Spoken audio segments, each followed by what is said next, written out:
ప్రార్థన చేసుకుందాం. పరిశుద్ధుడైన తండ్రి, ప్రేమ కలిగిన ప్రభువా, నీ దయను బట్టి, నీ కృపను బట్టి ప్రభువా, ఎలోహిం టీవీ పరిచర్యను బట్టి మీకు వందనాలు.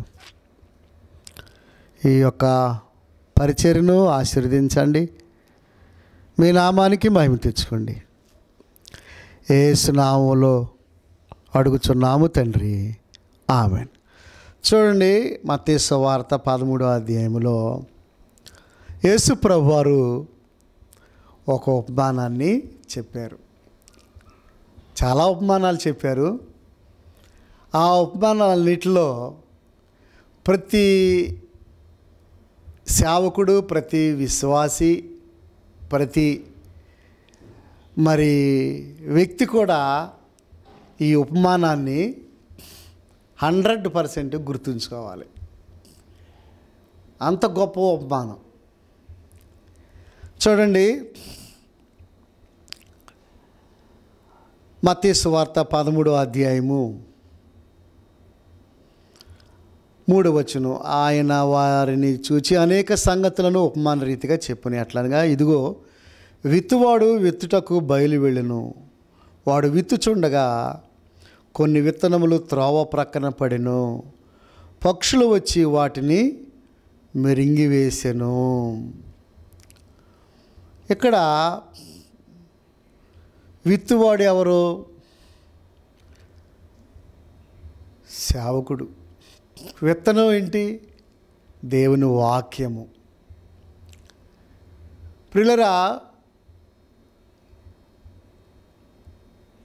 దేవుని సేవకులు దేవుని యొక్క వాక్యాన్ని విత్తుచేటప్పుడు సమాజంలో కానీ సంఘములో కానీ 4 రకాలైనటువంటి మనుషులు ఉంటారు. మొదటి మనుషుడు వాక్యాన్ని వింటాడు కానీ గ్రహించడు. ఎంతకాలమైనా వాక్యం వింటానే ఉంటాడు కానీ అతడు గ్రహించడు. కారణం ఏంటి? ఆకాశ పక్షులు వచ్చి ఆ విన్న వాక్యాన్ని ఎత్తుకుని పోతాయి. ఎందుకుని ఎత్తుకుపోతే? ఆ వాక్యాన్ని నెరవేర్చడం గలక ఆ దుష్టుడు వచ్చి, ఆకాశ పక్షులు అంటే దుష్టులు సంబంధులు, ఆకాశ పక్షులు వచ్చి ఎత్తుకెళ్ళటమే కాదు కానీ మింగేస్తాయి. వాక్యాన్ని ఏం చేస్తాయి? మింగేస్తాయి. కనుక ఈ మొదటి నేల త్రోవ ప్రక్కన నేల. ఏ నేల అండి? త్రోవ ప్రక్కన నేల. నామకార్థపు జీవితం, మార్పు లేని హృదయం. ఏదో పైకి క్రైస్తవుడే కానీ అతడు నిజ క్రైస్తవుడు కాదు, దొంగ క్రైస్తవుడు, పునాది లేని క్రైస్తవుడు. అన్నిట్లో ఉంటాడు. ఇందులేడు అందులేడు, ఎందెందుకు చూసినా అందేగలడు అన్నట్టుగా ఒక నిష్ఠ ఉండదు, ఒక నియమం ఉండదు, ఒక భక్తి ఉండదు. పునాది ఏదో వెళ్తూ ఉంటాడు, వస్తూ ఉంటాడు, అంతే. అదొక రకమైనటువంటి నేల, త్రోవ ప్రక్క నేల. దానివల్ల ఏమాత్రం కూడా ప్రయోజనము లేదు.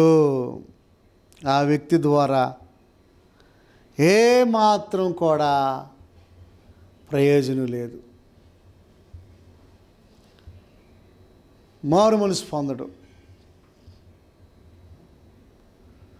ప్రియులరా, వాక్యాన్ని గ్రహించకపోతే మార్పు ఎలా వచ్చింది? వినటానికి అలవాటు పడ్డాడు. సిద్ధుడు వాడు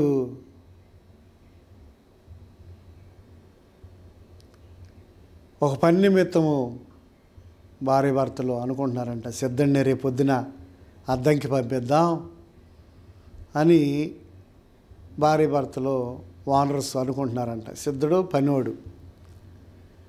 ఆ నైట్ ఆ భార్య భర్తలు మాటలు విన్నాడు. ఏదో తలుపు పక్క నుండో లేకపోతే గోడ పక్క నుండో. ఏంటండి అలా వినొచ్చా? ఇక తెల్లారికి ముందే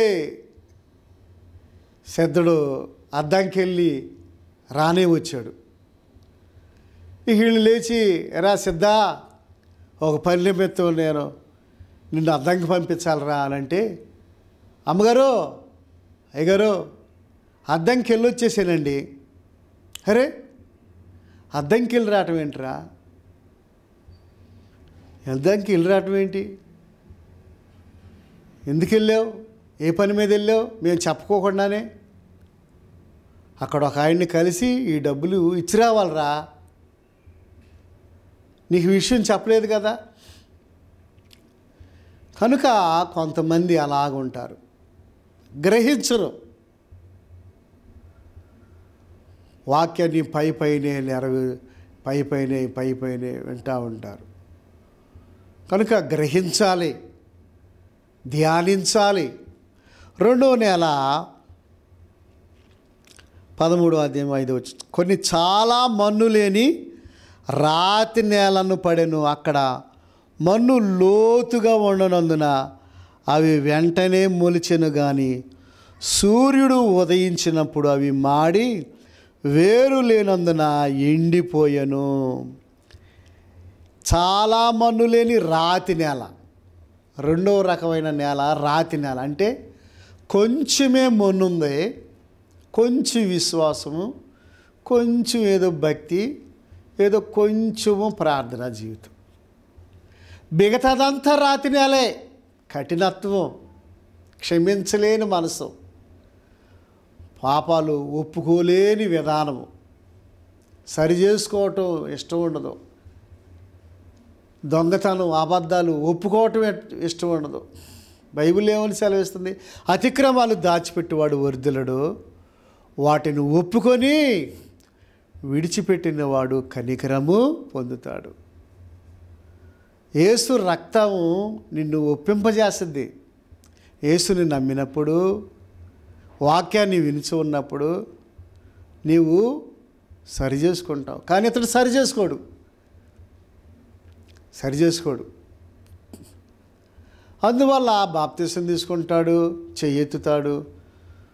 కొన్ని రోజుల తర్వాత సూర్యుడు ఉదయించినప్పుడు, అంటే శ్రమలు వచ్చినప్పుడు, క్రీస్తు నిమిత్తం శ్రమలు వచ్చినప్పుడు, వారి కుటుంబంలో శ్రమలు వచ్చినప్పుడు, వారి యొక్క బిడ్డల మధ్య ఆర్థికపరమైన ఇబ్బందులు వచ్చినప్పుడు,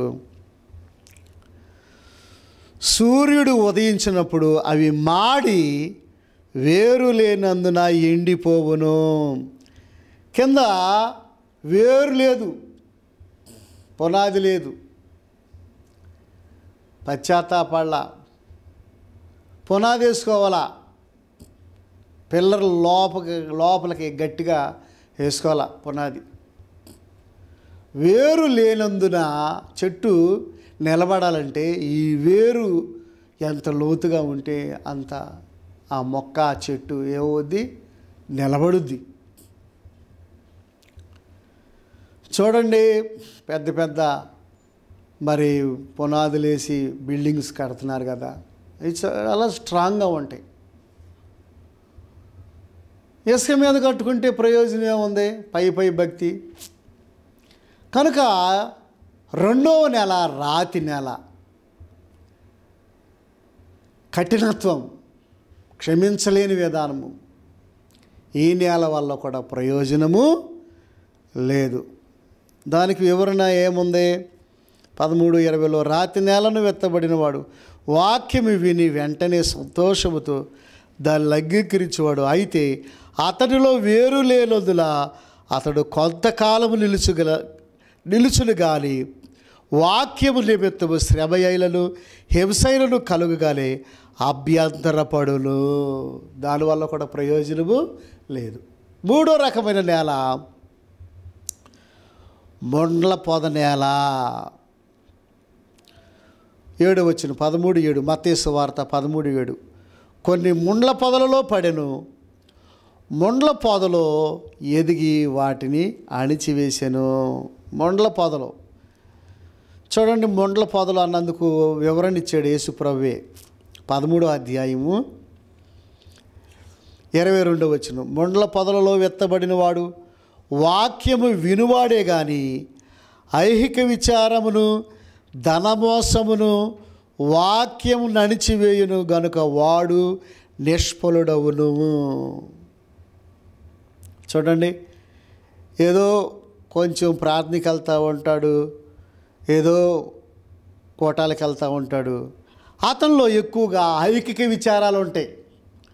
ముండ్ల చెట్లు ఉంటాయి, అవి పెరిగేసుకోవాలా, వాటిని అట్టాగే ఉంచాడు. ముండ్ల చెట్లని అట్లాగే ఉంచుకున్నాడు. వాటిని అలాగే ఉంచుకొని ఏదో పై పై ప్రార్థన చేస్తా, ఏదో ప్రార్థన అంటాడు, వాక్యం అంటాడు, మరి సువార్త అంటాడు. కానీ అతనిలో ఏమున్నాయి? ఐహిక విచారములు, ధనమోసము. ప్రియులరా, ఇహలోక సంబంధమైన రాజకీయాలని, ఏమండి, ఆచారాలని, లోక సంప్రదాయాలని రకరకాలుగా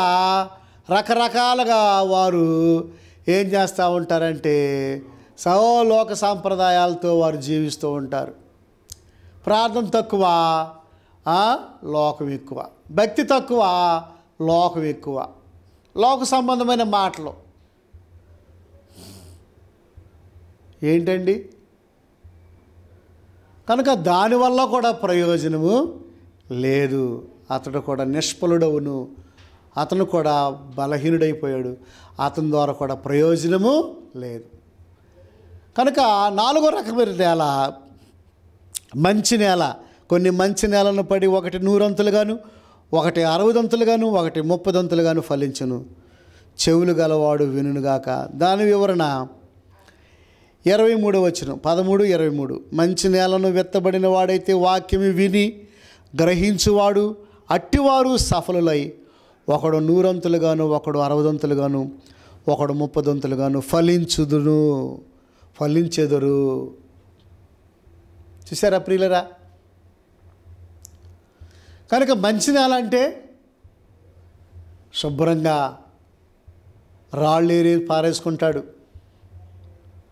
ముండ్ల తొప్పలన్నీ పారేసుకుంటాడు, ముందుగానే సరి చేసుకుంటాడు. ఏమండి, 4-5 సార్లు ఆ నేలను దున్నుకుంటాడు. ఏమండి, పొలాల్లో వరి పంట వేసేవాళ్ళు ఏం చేస్తారు? ఏమండి, ఏం చేస్తారు? కలుపు మొక్కలన్నీ తీసేసి శుభ్రంగా ఆ మట్టి అంతటినే శుభ్రం చేసి రాళ్ళు ఏమన్నా ఏరు పారేసి 2-3 సార్లు దున్ని వాటర్ పెట్టి అప్పుడు ఏం చేస్తారు? నాటు వేస్తారు. చూడండి ప్రియులరా, చూడండి, అతడు మంచి నేలను విత్తబడిన విధానము. అతడు 30 అంతులుగాను, 60 అంతులుగాను, 100 అంతులుగాను ఏమవుతాడు? ఫలిస్తాడు. ఎంత ఆశ్చర్యం! అలాగా హృదయాన్ని ఏం చేసుకోవాలి? మనము దిద్దుకోవాలి, సరి చేసుకోవాలి. నువ్వు సరి చేసుకోకోకుండా, నువ్వు దిద్దుకోకోకుండా నువ్వు మరి పైన నువ్వు ఉన్నట్లయితే దుష్టుడు వచ్చేసేసి తొక్కేస్తాడు నిన్ను. నువ్వు అయిపోతావు, అవుట్ అయిపోతావు, బలహీనుడు అయిపోతావు, ఏమాత్రం దీవెన ఉండదు. ఈ 4 రకాలైనటువంటి నేలలలో నీవు ఏ రకమైన నేలకు సంబంధించిన వాడుగా ఉన్నావో వాక్యం వినుచున్నటువంటి సహోదరుడా, సహోదరి, ఇప్పటికైనా సర్వసత్యములోనికి నువ్వు రా. ఇప్పటికైనా దైవ నడిపింపులోనికి రా. ఇప్పటికైనా ఆలోచించు, గ్రహించు. ఏంటి నా జీవితం ఎందుకు ఫలించట్లేదు? నేను ఎక్కడా పడిపోతున్నాను? ఎక్కడా బలహీనుడిని అవుతున్నాను? ఎక్కడ నేను జారిపోతున్నాను, నా జీవితంలో ఎందుకు ఎదుగుదల లేదు, నేనెందుకు ప్రయోజకుడిగా ఉండలేకపోతున్నాను అని నీవు హృదయంలో నువ్వు తీర్మానం చేసుకొని చక్కగా సరిచేసుకో.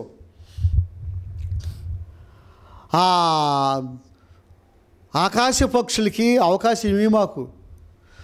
నువ్వు వాక్యాన్ని వింటున్నావు కానీ గ్రహించకపోతే ఆ విన్న వాక్యాన్ని ఆకాశ పక్షులు ఏం చేస్తాయి? ఎత్తుకుని పోతాయి. ఆడే దుష్టుని దూతలు, దుష్ట సంబంధమైనటువంటి వ్యక్తులు అవి ఎత్తుకుని పోతా ఉంటాయి. గ్రహింపు లేదు కదా, నువ్వు ప్రయోజకుడిగా ఉండలేవు. ఈ చెవితో ఉంటావు, ఈ చెవితో విడిచిపెట్టేస్తావు.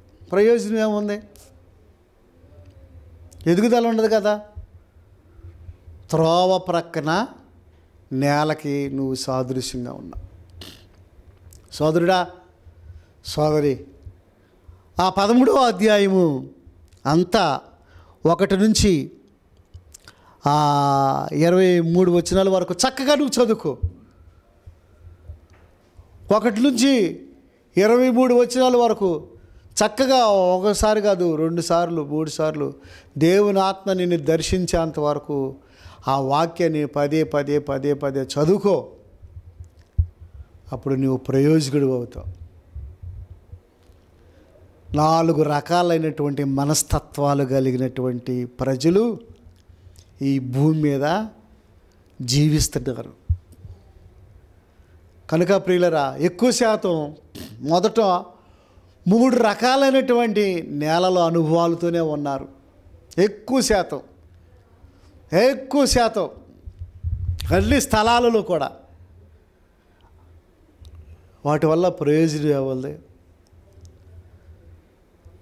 వాటి వల్ల ఆశీర్వాదం ఏమొచ్చుద్ది? మంచి మనసుతో, మంచి బుద్ధితో దేవుని కొరకు నీవు త్యాగంగా బ్రతుకు. ఎంతకాలం బ్రతుకుతావు ఈ భూమి మీద తెలియదు. రేపేమి సంభవించునో ఎవరికి తెలియదు. ఎంతకాలం నుంచి వాక్యం వింటున్నావు, ఎంతకాలం నుంచి మందిరానికి వెళ్తున్నావు, ఎంతకాలం నుంచి సహవాసంలోకి వెళ్తున్నావు, ఎంతకాలం నుంచి కోటాలకు వెళ్తున్నావు. పాటల పుస్తకాలు బాగుండొచ్చు, పాటలు పాడవచ్చు, బైబిళ్ళు ఎన్నో ఉండవచ్చు, పుట్టుకతోనే క్రైస్తవుడు అవ్వచ్చు. సుఖమేముంది? నువ్వు సరి చేసుకోకోకుండా, దిద్దుకోకోకుండా నీలో ఉన్న రాళ్ళు, పాపం అనే రాళ్ళు, జారత్వము, అబద్ధము, మోసము, ధనాపేక్ష, గర్వము, అహంకారము, మాంత్రిక విధానము, విగ్రహారాధన, అన్ని రాళ్ళన్నీ నువ్వు ఏం చేయాలి? పారేసుకోవాలి. దేవుని కంటే దేనిని ఎక్కువగా నీవు ప్రేమించకూడదు. సోదరుడా, ఆలోచించవయ్యా, ఆలోచించు. ఒక్కసారి గ్రహించి బుద్ధిని సరిచేసుకో. మంచి నేలగా ఉండడానికి ప్రయత్నము. మంచి నేలగా ఉండడానికి పౌలు గారు మంచి నేల, తిమోతి మంచి నేల, అకుల్లా ప్రిస్కిల్లాలు మంచి నేల. వాళ్ళు 30 దంతులు గాను, 60 దంతులు గాను, 100 అంతులు గాను ఏమయ్యారు? అభివృద్ధి చెందారు. పౌలు గారి సేవ అభివృద్ధి అయింది, పేతురు సేవ అభివృద్ధి అయింది. ప్రియులరా, వాళ్ళు నిర్మలమైన మంచి మనసాక్షితో వారు సేవ చేశారు. నిర్మలమైన మంచి మనసాక్షితో వారు పంచిపెట్టారు. నిర్మలమైన మంచి మనసుతో వాళ్ళు దేవునికి లోబడి వారు జీవించారు. నిర్మలమైన మంచి మనసాక్షితో వారు ప్రార్థన చేశారు. అందుకే వారు ఎలాగ తయారయ్యారు? మంచి నేలగా వారు తయారయ్యారు. దేవుడు ఈ కొద్ది మాటలు దీవించును.